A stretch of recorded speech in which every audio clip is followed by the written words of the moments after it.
என் அன்பு குழந்தையே, உனக்கு இருக்கும் மன அழுத்தம், பணப்பிரச்சனை, வேலைவாய்ப்பு, திருமணம், குழந்தை பாக்கியம், சொந்த வீடு வாங்க நான் கூறுவதை கவனமாக கேட்டு அதன்படி செய். உனது அனைத்து பிரச்சனைகளுக்கும் தீர்வு கிடைக்கும். என் அன்பார்ந்த கண்மணியே, மன அமைதி பெற நீ முதலில் உன் அகந்தையை துறக்க வேண்டும். அகந்தைதான் மனக்கலக்கத்திற்கு அடிப்படை. பிறர் மீது கோபம் கொள்வது, பொறாமை கொள்வது, வஞ்சனை கொள்வது போன்ற உணர்வுகளை விடு. உன் மனதை அமைதிப்படுத்த நாள்தோறும் திருப்பரங்குன்றம், திருச்செந்தூர், பழனி, சுவாமிமலை, திருத்தணி, பழமுதிர்ச்சோலை ஆகிய என அறுபடை வீடுகள் ஏதேனும் ஒரு முருகன் கோவிலுக்கு சென்று வரலாம். அல்லது முருகப்பெருமானின் மந்திரங்களான ஓம் சரவண பவ அல்லது ஓம் முருகா மந்திரத்தை 108 முறை ஜெபிக்கலாம். மேலும் தியானம் செய்வதும் இயற்கையோடு இயைந்து வாழ்வதும் உன் மனதை அமைதிப்படுத்தும். பணப்பிரச்சனை தீர உழைப்பு, நம்பு, நேர்மையான வழியில் செல்வம் சேர், பேராசையை விடு. உனக்கு கிடைத்ததில் ஒரு சிறு பங்கு ஏழைகளுக்கும் இல்லாதவர்களுக்கும் தானம் செய். திருச்செந்தூரில் நான் சமுத்திரராஜனை வென்றது போல் நீயும் உன் பண கஷ்டங்களை வெல்வாய். செவ்வாய்க்கிழமை தோறும் விரதமிருந்து கந்தசஷ்டி கவசம் பாராயணம் செய். ஓம் சண்முகாய நமக என்ற மந்திரத்தை உச்சரிப்பது பணவரவை அதிகரிக்க உதவும். வேலை வாய்ப்பு கிடைக்க உன் திறமைகளை வளர்த்துக்கொள். உழைப்பிற்கு அஞ்சாதே, தன்னம்பிக்கையுடன் இரு.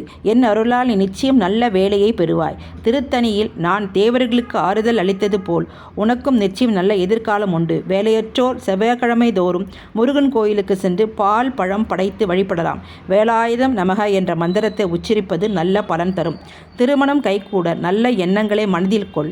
வரப்போகும் வாழ்க்கை துணையை நேர்மையுடனும் அன்புடனும் அணுகு. பெற்றோர் மற்றும் பெரியோர்களின் ஆசைகளை பெறு. பழனியில் நான் ஆண்டி கோலத்தில் அருள்பாவித்தது போல நீயும் உன் வாழ்க்கை துணையை நேர்மையுடனும் எளிமையுடனும் ஏற்றுக்கொள். கிருத்திகை நட்சத்திர அன்று முருகன் கோயிலுக்கு சென்று சந்தன அபிஷேகம் செய்து ஓம் சுப்பிரமணியாய நமக என்ற மந்திரத்தை உச்சரிப்பது விரைவில் திருமணம் கைகூட உதவும்.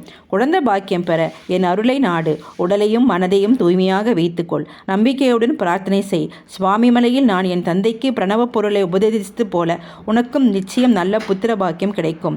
சஷ்டி திதியன்று விரதம் இருந்து கந்த சஷ்டி கவசம் பாராயணம் செய்வது குழந்தை பாக்கியம் இல்லாதவர்களுக்கு மிகவும் உகந்தது. ஓம் குமர குருபராய நமக என்ற மந்திரத்தை உச்சரிப்பது நல்ல சந்ததியை உருவாக்க உதவும். சொந்த வீடு கட்ட நீயும் உன் குடும்பத்திலும் ஒருமித்த சிந்தனையுடன் இருங்கள். ஒருவருக்கொருவர் உதவி செய்யுங்கள். நிலம் வாங்கும் போது, வீடு கட்டும் போது நேர்மையாக இரு.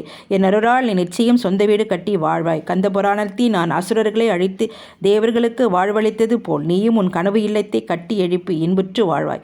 செவ்வாய்க்கிழமை தோறும் சிறுவாபுரி கோவிலுக்கு சென்று என்னை தரிசனம் செய்து பூசணிக்காய் தானம் செய்வது நிலவு வாங்கும் யோகத்தை அதிகரிக்கும். ஓம் ஸ்கந்தாய நமக என்ற மந்திரத்தை உச்சரிப்பது சொந்த வீடு கட்ட நல்ல பலன் தரும். இந்த அறிவுரைகளை மனதிற்கொண்டு நீ உன் வாழ்க்கையை நடத்து.